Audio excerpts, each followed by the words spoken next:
Olá, bem-vindos ao Minuto Mentor. Se você está chegando aí agora no nosso canal, não se esqueça de se inscrever. Se você gostar do conteúdo, deixar o seu like, seus comentários. E o tema de hoje que nós temos aqui para você é um tema um pouco polêmico, que é o quanto você dedicar tempo e dedicar dinheiro, né, investir em uma graduação ou até em uma pós-graduação pode fazer diferença na sua carreira, na sua vida profissional. Eu quero começar esse vídeo falando de uma experiência recente que eu tive a oportunidade de dar um treinamento numa empresa, e essa empresa tinha uma quantidade grande lá de jovens, e no almoço, em uma das mesas que nós estávamos conversando, as pessoas começaram a falar, pessoas na faixa de 20 a 25 anos no máximo, começaram a falar um pouco sobre o descontentamento delas em relação à escola, em relação à universidade, à faculdade que elas estavam ali fazendo. E foi muito interessante ouvir essas pessoas e trocar essa experiência, né, do dia a dia, porque o que eles me falavam ali é que realmente o grau de engajamento entre aluno, entre professor e entre a própria entidade era tão baixo, que muita gente desistia do curso ao longo do programa, né? Não chegava a concluir o programa. E eu fui perguntar por quê, e eles assim foram praticamente unânimes em dizer que um dos principais fatores era que a realidade profissional, a realidade que existia na empresa, todos eles já trabalhando, obviamente, há algum tempo, era muito diferente do que eles estavam aprendendo, em áreas diferentes. E eu perguntei que tipo de faculdade e tal, eles falaram, não, nós estamos numa universidade paga, e de bom nível, respeitada, enfim. E aí eu fico pensando, né, um tempo atrás, quando a gente falava com carreira, com jovens, né, eu fiz muita palestra em universidade, faculdade, e a primeira coisa que a gente dava valor é justamente ao diploma, né? Tinha uma frase famosa que é: se você não tiver um canudo do diploma, você não consegue abrir nenhuma porta. E é óbvio que isso ainda continua sendo uma verdade, né? Você vai participar de um programa de seleção, 99,9% das empresas vão perguntar para você no que você se formou, o que você fez em termos da área acadêmica. Mas aí eu levanto a questão, que é, uma coisa é você realmente investir para você obter uma certificação, uma graduação, né?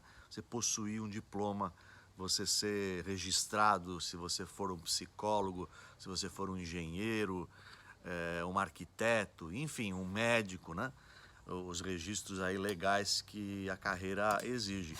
Agora, e o descontentamento, e os 4, 5 anos, e as horas investidas, e o tempo investido, e o descontentamento com o conteúdo ou com aquele sonho, né, que o jovem desenhou ao escolher a carreira dele ou dela, né?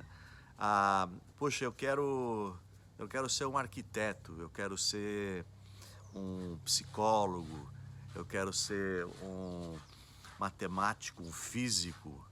E aí, ao longo do processo, ao longo dos anos, você percebe que o que foi desenhado para você, ou não foi bem desenhado, ou está muito longe do que você tem de expectativa, né?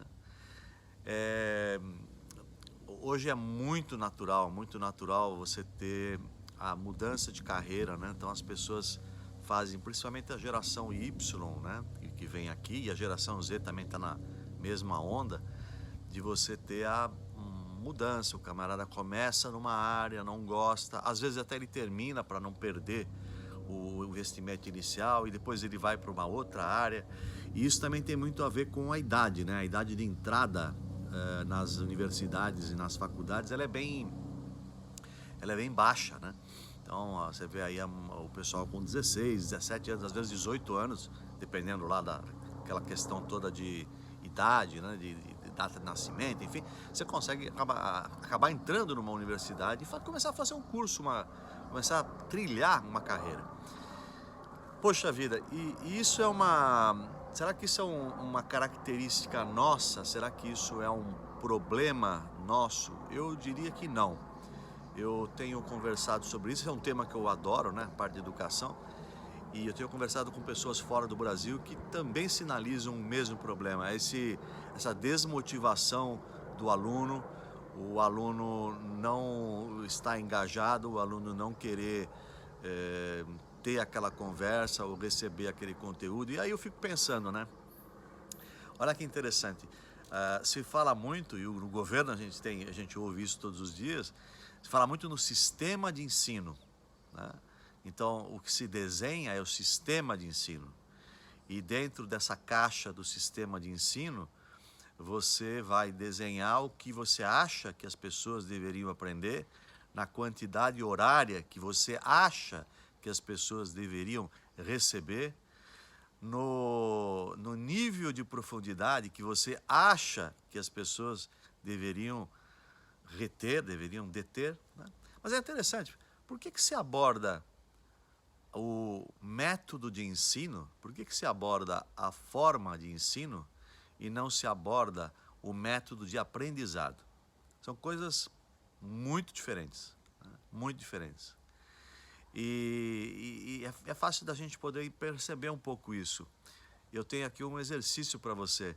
Converse com alguém que esteja fazendo uma faculdade hoje, uma universidade. Qualquer pessoa, pode até ser de repente seu filho, sua filha, ou um amigo seu, ou até você mesmo, e pergunte-se qual que é o grau de engajamento que você tem nesse modelo de ensino. Como é que você tem sentido? Quanto proveito você tem de uma aula de um professor normal, né? Eu costumo dizer que o professor normal é aquele que preparou um conteúdo e entregou um conteúdo, né? Esse é o professor normal. Ele, às vezes, ele não se dá o trabalho de atualizar o conteúdo, né? Ele tem aquele conteúdo já há tanto tempo, já sabe aquele conteúdo de cor.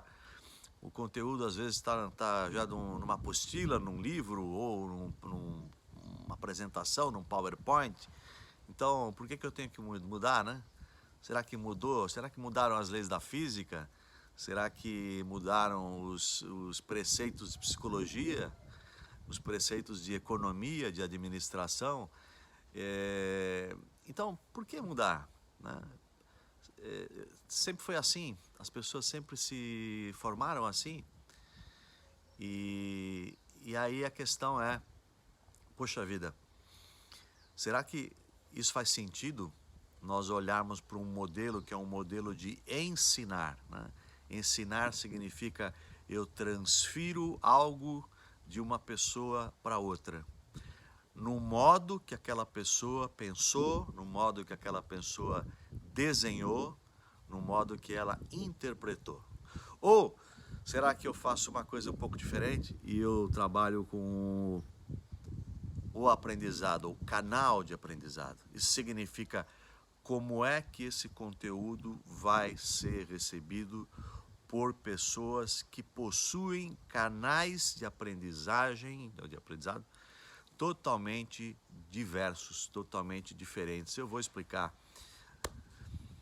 Tem pessoas que adoram, agora nessa questão do tempo, né, que a gente está aí vivenciando esse problema de ficar em casa mais, enfim. Tem pessoas que adoram ficar na frente da televisão, uma série do Netflix ali, vão até de madrugada para encerrar a série do Netflix, adoram conteúdo de vídeo, adoram conteúdo ali de interação. Tem outras pessoas que gostam de ler, e são as pessoas que não se assustam, por exemplo, com um livro de 300 páginas, né? E são pessoas que gostam de ir mais a fundo, gostam de até ler um livro antes de assistir o filme sobre aquele livro, né? É outro canal, um canal diferente. Tem pessoas que gostam de experimentar, né? Gostam de jogar, gostam de sentir a dificuldade na prática, gostam de enfrentar o desafio. Não existe uma regra específica do que é melhor ou do que é pior para esse elemento ou para aquele elemento. Cada um tem o seu perfil. E aí eu pergunto, como é que você, por exemplo, que é um professor, né, ou você que é uma instituição de ensino, como como é que você faz isso, né? Como é que você adapta esse conteúdo, né? Que ele já vem, a gente sabe que ele já vem repleto de problemas, né? Os problemas principais é você não ter flexibilidade, de você fazer adaptações, de você mexer. Existe uma regra, uma série de regras que são governamentais, e não, isso não é só no Brasil, né? Isso tem em várias partes do mundo. Então, como é que você faz isso? Como é que você transforma isso em algo interessante? Como é que você transforma isso em algo produtivo? Em algo que o seu cliente, seja ele lá o aluno, seja ele lá o pai do aluno que está financiando o aluno, seja o governo que está financiando aquela bolsa de ensino para aquele aluno, né?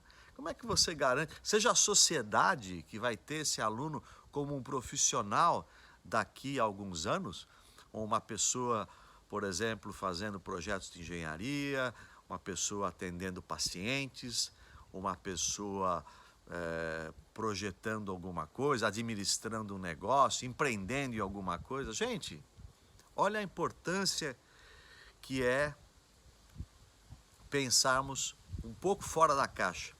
Ao invés de você pensar no modelo de ensino, nós temos que pensar no modelo de aprendizagem. E como ele pode se adaptar à geração que está aí, como é que ele pode se adaptar a quem vai entrar no mercado, às futuras gerações, às futuras empresas, as empresas que irão receber esse pessoal como uma fonte de energia, como uma fonte de potencial para manter o negócio vivo, para manter o negócio criativo. Eu lembro de um segmento, isso já tem alguns anos, segmento na área na área eletrônica, né? E eles criaram uma das primeiras universidades corporativas aqui no Brasil. E eu fui conhecer o vice-presidente de recursos humanos, e ele estava me dizendo o seguinte, falou: olha, Renato, o que acontece? As pessoas, elas vêm, na nossa área, elas vêm com uma formação, especificamente era uma área técnica, né? Mas essa formação, ela jamais vai conseguir atender os nossos parâmetros mínimos do que a gente precisa para fazer o nosso produto e para fazer bem o nosso produto. Então, a primeira coisa que nós fazemos quando nós contratamos um trainee, esse trainee passa no mínimo 1 ano dentro da nossa universidade corporativa. Para quê? Para poder receber aquilo que ele não recebeu no modelo educacional, né? No modelo de ensino. E olha que eu estou falando aqui de ensino, às vezes não é nem a questão da gente falar de regiões, se o ensino é público, se é pago, à distância, nada disso, né? E hoje a gente pode ver, é claro que você tem exceções, mas nós podemos ver que há possibilidade de você ter uma graduação, existe a possibilidade de você ter uma graduação, porque os canais são inúmeros, e até os recursos também, né? Se você pegar hoje para que você faça uma formação, independente da área que você for fazer, claro, existem áreas que o investimento é um investimento muito considerável, né? E eu vou contar um caso aqui de um amigo meu que a filha queria ser arquiteta, desculpe, e arquiteta, e ela queria estudar, especificamente ela tinha 2 escolas, 2 universidades que ela podia fazer, e as 2 eram particulares. E aí o pai dela fez a conta, né, de quanto é que custaria ela fazer a arquitetura por 5 anos, mais uma pós-graduação bacana, que desse um diferencial na carreira, mais o tempo, mais as coisas que tem do dia a dia, né, que a gente às vezes não conta, material didático, transporte, alimentação, enfim. E ele fez essa conta maluca.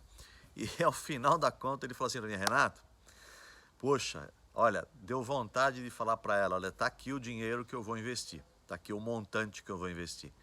Com esse montante, dá para você comprar uma franquia de uma boa marca reconhecida e já estabelecida no mercado, e que talvez seja um futuro mais rentável do que você ser uma arquiteta, né? É claro que ele não fez isso, mas ele me mostrou os números. Então, às vezes a gente pensa um pouquinho, né, o retorno sobre o investimento, e eu me coloco um pouco na posição do jovem, que termina às vezes até a faculdade, a universidade, conclui lá os 4, 5 anos, às vezes até mais, e descobre que aquilo ali, ok. E olha, o mais difícil quando a gente ouve do jovem hoje, ok, é que foi ok. Superou as expectativas, não agregou muito, não trouxe nada muito diferente, né? Muitas vezes esse jovem abandonou no meio do caminho, foi fazer outra coisa. E aí a pergunta, existe também uma onda perigosa, né? Existe uma onda perigosa, mas que a gente tem que levar, considerar, não podemos fechar os olhos ao que acontece, né? Mas existe uma onda perigosa que diz que eu não vou fazer nada, não vou fazer universidade, não vou fazer faculdade, eu vou trilhar um caminho de experiência por conta própria, eu vou empreender em algo, né? E eu já fiz um vídeo sobre isso, então cuidado também, né?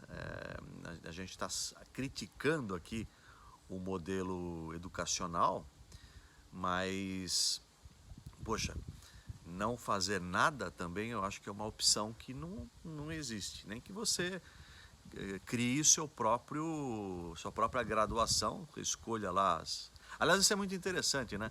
Existem algumas escolas, alguns modelos que são assim, principalmente na região nórdica, ali na Finlândia, na Suécia, onde você tem escolas onde o aluno molda o seu currículo, né? Ele diz o que ele quer aprender. Então, se ele ou ela, por exemplo, vai seguir uma profissão do pai, e o pai tem um negócio, o curso dele, ao invés dele fazer um curso de administração básico, ele pode chegar e falar, poxa, peraí, a loja do meu pai, o negócio do meu pai é na área de varejo, então eu quero aprender sobre e-commerce, eu quero aprender sobre custo de produto, eu quero aprender sobre business plan, né? Então você monta, esse cara consegue chegar na escola e ele consegue montar um currículo que é adequado ao que ele precisa, ou que ele acha que ele precisa. É claro que aí entra a mentoria. Eu não falei mentoria até agora hoje, né? Então aí entra a mentoria. A mentoria entra para falar para essa pessoa, para esse mais novo, falar, olha, você precisa ter isso, você precisa ter aquilo, você precisa se preparar nesse ponto, esse ponto aqui é um ponto estratégico, né? Agora, quanto a gente está distante dessa possibilidade, né? Quantas amarras a gente tem aí no sistema educacional, né? No sistema de ensino. Enquanto nós continuarmos presos ao sistema de ensino, eu acho que não vai haver progresso. Nós precisamos focar no sistema de aprendizado. E aí eu tenho vários amigos que são professores, eu já fui professor no passado também, já tive uma época que trabalhei como professor, não acadêmico do dia a dia, mas eu dava aula numa pós-graduação. Enfim, eu sei da árdua luta destes profissionais em desempenhar os seus papéis, né, de maneira adequada e trazer meio que no DNA, né, o DNA do docente, o DNA do educador, né, de levar isso para frente. Lógico, como todas as categorias profissionais, existem ótimos professores, ótimos docentes, e existem medianos e existem péssimos, né? Eu estou fazendo esse vídeo aqui, você já deve estar na tua cabeça aí, separando aqueles que você achou ótimo, aqueles que vocês acharam mediano e aqueles que são péssimos, né? Isso faz parte de qualquer profissão. Mas eu digo, como é que a gente prepara esse cara? Como é que a gente muda o modelo de ensino ou de aprendizado desse camarada? Como é que a gente traz? Por que você tem uma dificuldade enorme hoje de ter novos professores? Gente, ninguém quer ser professor. Eu tive a oportunidade o ano passado de visitar a Rússia e fui dar um treinamento na Rússia, na nossa área. E lá na Rússia, conversando com algumas pessoas, primeiro fiquei muito surpreendido porque eles têm um respeito por quem vai dar uma aula que é inacreditável, inacreditável. E olha só, né, eu estou saindo do Brasil, eu não estou saindo da Europa ou da América ou da Ásia, eu estou saindo do Brasil para dar uma aula na Rússia para pessoas graduadas, pessoas que têm um doutorado, né? E um dia no almoço eles estavam me falando o seguinte, que na Rússia eles têm tanto respeito pelo professor que o professor sentar na mesa para fazer a alimentação, para fazer o almoço com eles, é um sinal que eles têm medo até, eles têm que pedir, eles pedem permissão se eles podem sentar com você, o professor. O professor é mais que um doutor. O professor ele tem um nível de respeito maior do que um PhD. Né? Eu fiquei, assim, foi um dos grandes aprendizados disso. E eu fico pensando, né? Puxa vida, será que a gente não deveria pensar um pouco em aumentar, né, esse respeito, ou criar esse respeito para o professor, né, para aquele cara que dedica tempo para ensinar, para trocar, né, para tentar às vezes fazer milagres com o plano de aula, o plano de desenvolvimento que ele recebeu, primeiro do governo, depois da instituição. Como é que ele se vira para fazer isso? Como é que ele se vira para manter tribos diferentes na sala?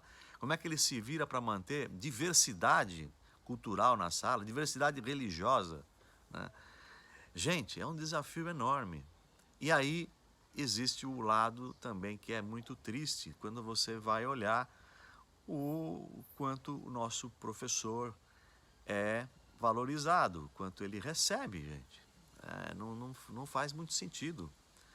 Aquele que deveria formar pessoas que são o valor principal de uma organização, de uma política, de um governo, de uma sociedade, como é que você pode não dar valor para essa pessoa que tem esse papel tão fundamental, né? Então isso é muito triste, é muito duro da gente encarar no dia a dia, mas eu estou levantando uma bola aqui, cuidado, né?